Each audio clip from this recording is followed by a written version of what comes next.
തൃശൂരിൽ സെക്യൂരിറ്റി ജീവനക്കാരെ കെട്ടിയിട്ട് കവർച്ചാശ്രമം. പുഴയ്ക്കൽ ഹൈസൻ മോട്ടോഴ്സിൽ ശനിയാഴ്ച പുലർച്ചെയായിരുന്നു മോഷണശ്രമം. ഓട്ടോറിക്ഷയിലെത്തിയ 4 അംഗ സംഘമാണ് ആക്രമണത്തിനും മോഷണശ്രമത്തിനും പിന്നിൽ. ടൗൺ വെസ്റ്റ് പോലീസ് അന്വേഷണം തുടങ്ങി.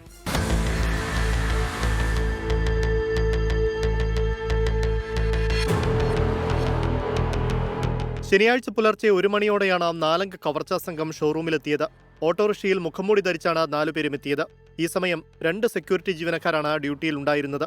ഇതിൽ ഒരു സെക്യൂരിറ്റി ജീവനക്കാരനെയാണ് 4 പേരും ചേർന്ന് വായിൽ തുണി തിരുകി തൂണിൽ കെട്ടിയിട്ടത്. സെക്യൂരിറ്റി ജീവനക്കാരന്റെ മൊബൈൽ ഫോണും പിടിച്ചുവാങ്ങി. തുടർന്ന് ഷോറൂമിന്റെ ചില്ല് തകർത്ത് അകത്ത് കിടന്ന 4 പേരും ഷോറൂം മുഴുവൻ പരിശോധിച്ചെങ്കിലും പണമോ മറ്റു വില കൂടിയ സാധനങ്ങളോ ലഭിച്ചില്ല. ഇതോടെ ഇവർ വന്ന ഓട്ടോറിക്ഷയിൽ തന്നെ തിരികെ മടങ്ങി. വിവരമറിഞ്ഞെത്തിയ ടൗൺ വെസ്റ്റ് പോലീസ് ഷോറൂമിലെ CCTV ദൃശ്യങ്ങൾ പരിശോധിച്ചു. തമിഴ് കലർന്ന മലയാളമാണ് ഇവർ സംസാരിച്ചിരുന്നതെന്ന് സെക്യൂരിറ്റി ജീവനക്കാരൻ പോലീസിനോട് പറഞ്ഞു. കവർച്ചാശ്രമത്തിന് ശേഷം പ്രതികൾ എത്തിയ ഓട്ടോറിക്ഷ എറണാകുളം ഭാഗത്തേക്കാണ് പോയതെന്ന് പോലീസ് കണ്ടെത്തി. പ്രദേശത്തെ CCTV ദൃശ്യങ്ങൾ ഉൾപ്പെടെ ശേഖരിച്ച് പോലീസ് അന്വേഷണം ഊർജിതമാക്കി. 24 തൃശൂർ.